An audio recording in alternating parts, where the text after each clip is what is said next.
Hey, shalom, shalom. First and foremost, I want to give all praises, honor, glory to Yahweh, Ba'ashem, Yahushai, Ba'ashem, Raka'akodash. Double honors to the apostles and elders of the great millstone, who I learned the truth from, and who rule well. Peace and salutations to the 144,000, the 1/3, the large multitude, to y'all say shalom. So today's lesson that I want to get into is how we're witnessing the fall of Esau, Edom. We're witnessing, their kingdom, falling apart, as the prophecies come to pass. You could tell that Esau, Edom, is getting desperate, he's getting sloppy. His devices aren't as clever as it used to be, But, first scripture that I want to get is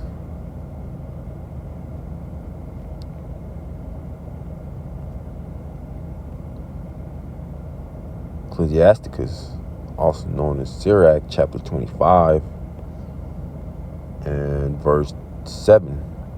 And it reads, "There be 9 things which I have judged in my heart to be happy, and the 10th I will utter with my tongue. A man that hath joy of his children, and he that liveth to see the fall of his enemy." So yeah, we're witnessing what a lot of the ancient prophets, desired to see, the fall of their enemy, the fall of Esau kingdom. And as time progresses, we're only going to see it fall apart more and more. Ultimately, he's going to be brought down from his high position, his prideful state, and he's going to be brought down low, to the ground. Ultimately be judged with those ICBMs, those thermonuclear missiles. So next scripture that I want to get is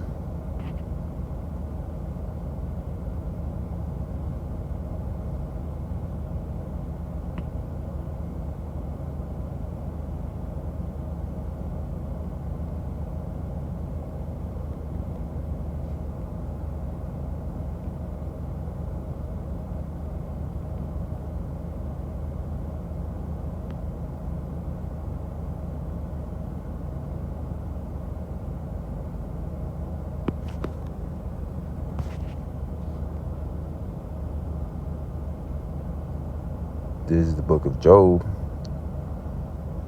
chapter 9 and verse 24, and it reads, "The earth is given into the hand of the wicked.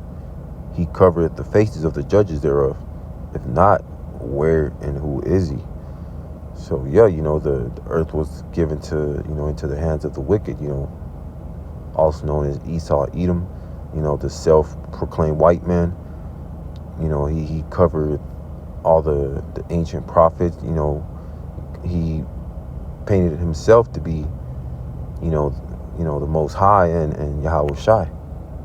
With the Renaissance period, with the infamous Caesar Borgia, and ultimately the whole world thinks is the white man, Esau, Edom as the Most High, but ultimately that's the biggest lie, told. And this is why he has, power and dominion over the earth, because ultimately it was a blessing given to Esau by Jacob, thousands of years ago. And now he's at his peak of his kingdom.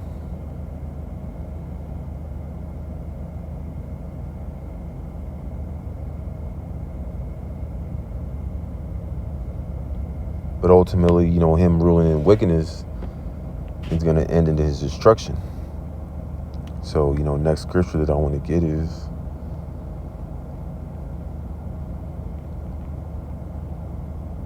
Second Esdras chapter 6 and verse 9, and it reads, "For Esau is the end of the world, and Jacob is the beginning of it that followeth." So Esau's the end of the world, and Jacob's the beginning of it that followeth, which is ultimately going to be that kingdom of heaven established on earth, by Yahweh Shai and 144,000, with, Esau being in slavery for hardcore slavery for 1,000 years, and ultimately being, extinct from the planet Earth. But first we have to go through Esau's, rulership, which is ultimately coming to an end very soon. All the signs are pointing, towards the kingdom of heaven being established. Yahweh Shai coming back, cracking the clouds. So we could get that next.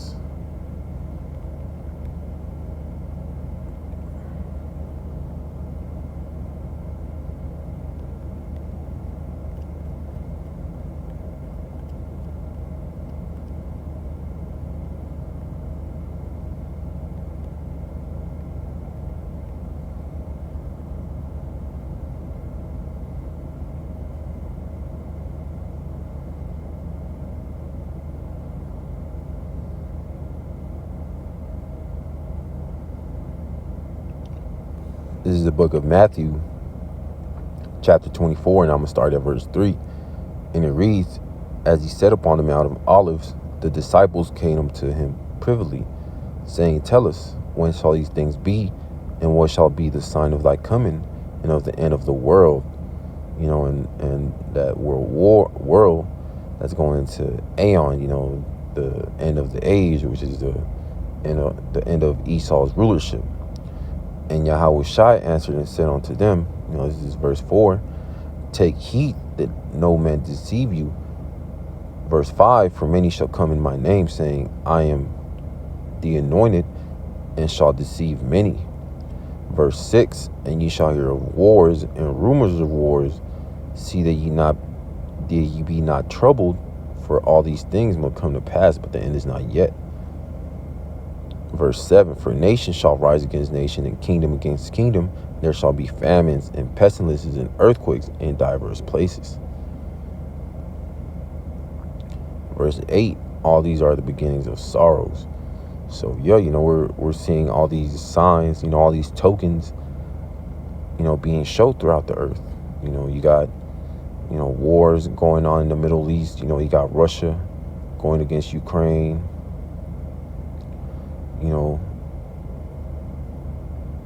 The war in the Middle East, you got Iran against Israel, Hezbollah, and you got all these nations going against each other, this is all ultimately going to lead to the third world war. But before all that happens, the MOTB has to get, passed through, become implemented. But when that happens, we'll know that the end is very near, and ultimately our deliverance, by Yahweh Shai. So next scripture that I want to get is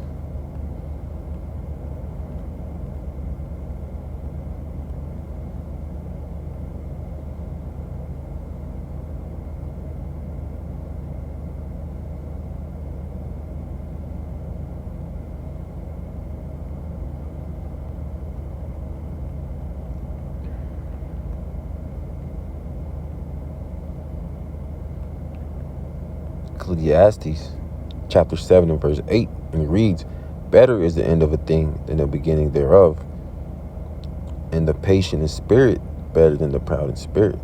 So better the end of a thing, which is the end of this current rulership, under Esau, Edom, the self-proclaimed white man. He doesn't know how to run a kingdom.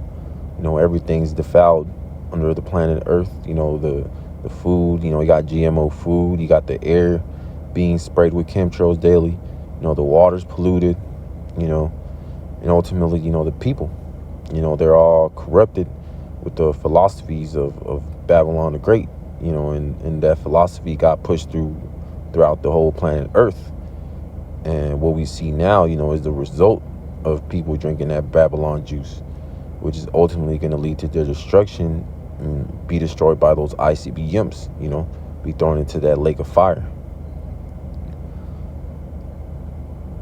So next scripture that I want to get is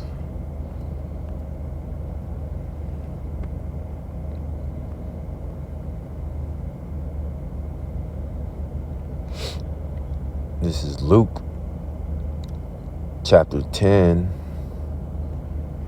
and verse 18, and it reads, this is Yahweh Shai, in the red letter. And he said unto them, I beheld Satan as lightning fall from heaven. And this isn't speaking about the spiritual, Satan. It's speaking of his physical counterpart, Esau, Edom. This is going into how fast Esau, Edom is going to be brought down. When Yahweh Shai comes and cracks the skies and brings Esau, Edom down, that great war in heaven, with the chariots and Esau's space force, his aircrafts, ultimately is going to be overkill. And, Esau, Edom is going to be destroyed. So I could get this next one.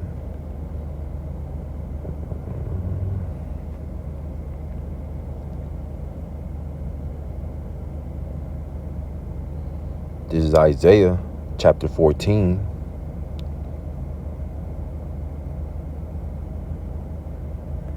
And I'm going to start at verse 12. And it reads, How art thou fallen from heaven, O Lucifer, son of the morning? How art thou cut down to the ground, which didst weaken the nations? So this Lucifer that's going into Esau, Edom, being brought down low. He went throughout the earth, making away the nations weak, taking their resources, pushing that Babylon juice, throughout the four corners of the earth. And ultimately the nations are going to turn on Esau, Edom, and, shoot missiles, here in Babylon the Great. Verse 13, For thou hast said in thy heart, I will ascend into heaven, and I will exalt my throne above the stars of the Most High. I will also sit upon the mount of the congregation in the sides of the north. So Esau, he's gone up to the heavens, put up his satellites. He proclaimed himself gone to the moon, go throughout, the galaxy and explore other planets. But, that's all false. That's a big deception that Esau, Edom pushes. Verse 14, I will ascend above the heights of the clouds, and I will be like the Most High. So ultimately, Esau, Edom's trying to, get everybody micro C-hip, and have full control over the planet Earth. But ultimately, that's going to come to naught. And, Yahweh Bashem Yahweh Shai is going to destroy, Esau, Edom's plan. So I could get this last scripture, what's going to happen to Esau and the whole nation of Esau. This is Obadiah chapter 1 and verse 18, and it reads, And the house of Jacob shall be a fire, and the house of Joseph a flame, and the house of Esau for stubble, and they shall kindle in them and devour them, and there shall not be any remaining of the house of Esau, for Yahweh Bahashem Yahweh Shai has spoken it.